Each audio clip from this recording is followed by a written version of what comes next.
Welcome back to my channel. So today's video is going to be our last video for Week of Crochet. Today's video will be a Q&A, as you can tell by the title of the video. Before we go ahead and jump into today's video, go ahead and hit that subscribe button down below. Turn your post notifications on, give the video a thumbs up. You guys know the drill, and if you don't know the drill, you must be new to the channel, so welcome sis. Let's go ahead and jump right into today's video. I have my notebook right here with just a few frequently asked questions that I get on like all of my crochet braid videos. People are always asking me these questions, so I just figured that I'd go ahead and do a specific dedicated video to talking about all of these topics. The first question is, what is my favorite crochet braid hair? So if this is the first video that you're seeing for my Week of Crochet, definitely go check out my crochet braid playlist, and I will also link all of the 5 videos that I did this week in the description box down below so that you guys are able to check it out. But I did a whole video devoted to my favorite crochet braid styles, so you guys definitely be sure to go check that out. However, I will let you know that I'm wearing one of them right now. This is the Toyo Tress J Wand Curl. I absolutely love this crochet braid style. It is everything, girl. It's been 3 weeks, so I will be doing an update for you guys. It will go up next week, so y'all be sure to stay tuned for that. The next question is going to be, what is the worst crochet braid hair I have ever tried? So once again, I also did a video this week on the worst crochet braid hairstyles I have ever tried, but I will go ahead and let you guys know right now that human hair crochet braids, that is the worst type of crochet braid style I have ever worn. Like, the human hair crochet braids, it's just a no for me, girl. Like, the one that I tried, it tangled up so badly. It lost its curl pattern after just like a few days. It was a no, girl. It was a no. Like, I personally do not see the reason of wearing human hair crochet braids. I probably would never try it again. I mean, I never say never because I don't know, what styles may be coming out that I may want to test out for you guys, but I truly have no plans to go out looking for a human hair crochet braid style. The next question that I have is, which crochet has the least maintenance? So for your least maintenance crochets, I actually have a video on this as well. I cannot remember if I already posted this one or if it's going up next week. So if it's already up, I'll link it in the cards or in the description box down below for you guys. If it's not linked, that means it's not up yet, but I already filmed it because I remember talking about this. So it might be going up next week. But for the least maintenance, you're gonna wanna pick something that is probably more on the natural side, as well as something that is a natural color. So if you're looking for something that lasts a long period of time, I'm talking like at least a month, don't get like a blonde or a red or just any kind of color. Definitely stick to the 1s, the 1Bs, and the 2s, because as those get older, they still look nice over time. Versus when you start with those like lighter colors, the blondes and even reds, you're definitely gonna have to cut the ends pretty quickly just because it's a synthetic style. And you guys know, like, even with synthetic wigs and stuff, like if you get a long wig and you get a blonde one, like, you're definitely gonna have to cut that way sooner than you would have to cut like a 1B or a 2, So the colors just, if you want it to last long, stay away from the colors. Definitely go with something more natural, and also try to pick a natural style. Now, you can definitely do something silky as well. Just make sure that you have a great nighttime routine. The next question is going to be, what is my nighttime and maintenance routine for crochet braids? So as far as maintenance goes, it really depends on what style I am wearing. So for example, this style that I'm wearing right now would be an example of a low maintenance crochet braid style. I really do nothing to this hair. Like I told you guys, it's been 3 weeks. So I have been sleeping with this hair just in a bun on top of my head with a little scrunchie, wrap my scarf around it, and that's it. My hair has actually been in a bun for like 3-4 days. I'm literally just taking it down today because like I haven't gone anywhere. So I'm really just taking it down now, and this is how it looks. Like, this is so low maintenance. So I would definitely say anything that you can just kind of throw up in a bun, and those are going to be your natural more natural styles. If you get something silky, you're definitely gonna have to twist it up at night. So definitely check out the playlist down below as well as the cards. I'm going to link the Downy hack. That is where you use Downy and water mixed in a spray bottle and spray it on your crochet braids, and it really helps you to be able to detangle it. It makes it softer, and that's truly what I've been using since I discovered that hack. That's what I've been using. So before that, I was using the Cantu Shine and Hold Mist. I absolutely love that product, so you guys can use that one as well. You can also just do like a water and conditioner mix, but I personally find that the Downy water mixture in a spray bottle is really the best for maintaining your crochet braids. I also did a video on crochet braid essentials, everything that you would need to do a crochet braid style. So talking about how to pick a hair, how to pick your hair, how to do what's the best kind of braiding pattern, what kind of products you're gonna need, all of that is in that video. So you guys definitely be sure to check that one out as well. So speaking of braid pattern, I wanna go ahead and say what is the best braid pattern for crochet braids. So for me personally, I always do 14 cornrows going straight back. So sometimes I will crisscross the cornrows in one spot. So maybe if I know that I want a middle part, I will take these two middle ones and I will just crisscross them, braid one into the other so that there's, you know, it closes right here and there won't be a big gap. So when I do my invisible part, like the knotless crochet in the middle, you won't have that gapping space. So sometimes I do that. I think for this crochet I did, but I didn't end up doing a middle part. I literally just ended up doing the flip over method, which is when I just flip the hair to one side, how I'm wearing it now. But 14 braids, definitely. Maybe 12, maybe 10. 10 would really be the least amount of braids that I would recommend, and that's definitely gonna be if you have super thin hair or your hair is relaxed or something like that. You might be able to get away with 10, but I would definitely say most people are gonna range somewhere from 12 to 14. And like I said, I just do them straight back and that works out the best, honestly.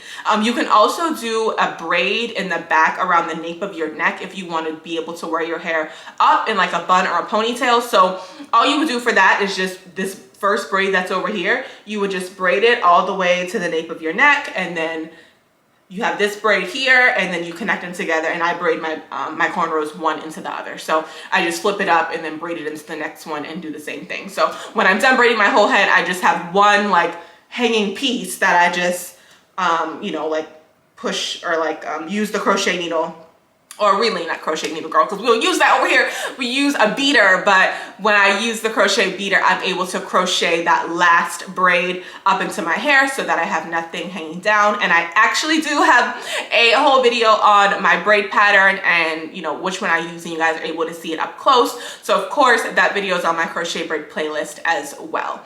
And then I will give the recommendation of adding in braiding hair into your cornrows if your hair is thinner. I'm natural, so I don't need to add any extra hair in it. My hair is already very thick, but if your hair is relaxed or maybe you just have thinner hair, I would definitely recommend just adding in a little bit of braiding hair into each cornrow. It will really help to make the braid sturdy. Know that it can be difficult to add in braiding hair. You may think it may be difficult to add in braiding hair if you've never done it before, but it's actually pretty easy, and there are tons of videos on YouTube that can show you how to feed in just a little bit of braiding hair, because it's not like you have to do it all the way down. You can kind of just do it in the beginning and then just have that one piece, like, if that makes sense. I'm not sure, but yeah, I definitely recommend that you add in a little bit of braiding hair to make your braid more sturdy, and so that the crochet hair doesn't pull on your natural hair so much that it damages your real hair. We don't want to do that. This is a protective style. The next question is going to be, how do you fix matting? So your crochet braids are going to mat up. They're going to mat up. The curls are going to be intertwined with each other. You're going to have frizz and all that kind of stuff. You guys can see here.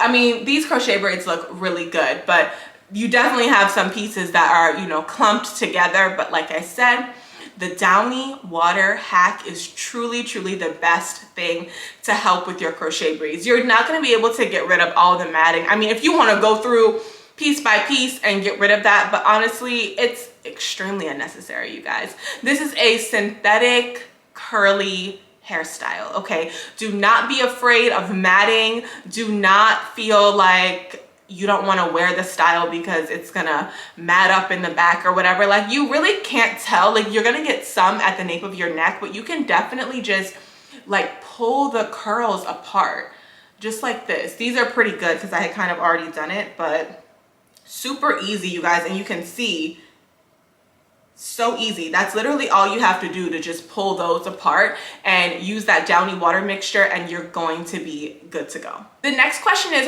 what crochet braids are good for swimming? So I will go ahead and tell you guys now, I don't swim, okay? And when I'm at the beach or like I'm out or something like that, poolside, girl, I'm there to look cute, not to get wet, okay? But as far as dunking your head completely under the water with crochet braids in it, like I said, I've never done it before. However, based on just how long I've worn crochet braids, I will be able to kind of guess which ones will work the best. And I would truly say something that is on the looser textured side. I personally would not take this style and go swimming in it. I just wouldn't. I'm not saying that it couldn't work and that it wouldn't hold up. Like I said, I don't know 100%, but I would not choose this one because I feel like when it gets fully wet like that, it's going to be hard to kind of detangle some of the natural textured styles versus if it was something silkier. So if you get something silkier, to me, it'll be easier to kind of rake your fingers through, detangle it, use the downy water mixture, use some conditioner and water to go through and then twist it up or braid it up. And that should be able to help you preserve your crochet braid style. So I would definitely recommend something on the silkier side. That can be, you know, any hair you're interested in. I will go ahead and mention Summer Deep as well as Bobbi Boss Go-Go Curl. The next question is going to be, how do you take care of your real hair while you're wearing crochet braids? So for me, I just try to make sure to moisturize my scalp, whatever type of oil I want to use at that time. Sometimes I use aloe vera juice. So aloe vera juice in a spray bottle. You can spray that on your scalp first and then apply your oil on top of that. I find that works really well, and that's really the best way for me to keep my natural hair moisturized. And the last question is going to be, how do I get my crochet braids to look so natural? So for me, I really find that my new kind of method that I've been doing where I don't do the knots in the front has really helped out a lot. So if you guys have watched any of my most recent crochet braid videos, you will see that when I use the beater in the front, I've started to point the beater forward. So that way the knot is back here, and when I flip the hair up, there's no knots like around the front. So I'll show you guys up close. Of course, these crochet braids are a little older, so they're definitely gonna look more natural at this point, but it definitely helps, even in the very beginning when it's fresh, girl, for you to use the beater going forward so that you don't have those knots in the front. So if you don't know exactly what I'm talking about, you can even go watch this video or maybe, I don't know, this video and maybe like 2 or 3 crochet braid videos before this as well. I showed that method in the video so you guys are able to see what exactly I mean. And then I also keep mentioning a beater. I did not have this written down as a question, but I want to go ahead and mention it. And it would be, why do I use a beater over a latch hook? So the crochet braid latch hook, I do not use. I've never used it ever, except maybe like the very first time I wore crochet like 5 years ago. But you guys, no, okay? The crochet beater it snags. Like, it's just like a harsh tool to me with the metal on it, and it snags the braids. It's difficult to use to me. Like, you got to get it through, and then you have to make sure the little thing like flips up to close, and if you don't close it correctly, then like you pull back and now it's snagged all your cornrow. No. Okay? No. The beater is so much easier, and it's plastic. Like, you guys, you've got to get the beater. You can get it from Amazon. You can get it from hair stores have it, Walmart in the jewelry section, but you can definitely order it online for sure. It is the best tool. I use it in every single crochet braid video. I also have a video completely devoted to how to use a beader that is on my crochet braid playlist. So like I said, there's a lot of stuff on the crochet braid playlist. You guys definitely be sure to check that out. And I think those are going to be all of the questions that I have to answer today. Let me know if I left anything out that you wanted to know. Definitely comment down below, and of course I will respond back to you guys. And be sure to check out all of the videos from this week involved in our week of crochet, as well as the crochet braid playlist that has tons and tons of videos, tutorials, installations, different reviews on different hair. That the crochet braid essentials video on that, talking about all of the products that you're gonna need, my favorite crochets, the ones I hate. Girl, so much. Okay, so definitely be sure to check that out. Don't forget to hit the subscribe button on your way out. Give the video a thumbs up, and I will see you guys in the next one. Bye.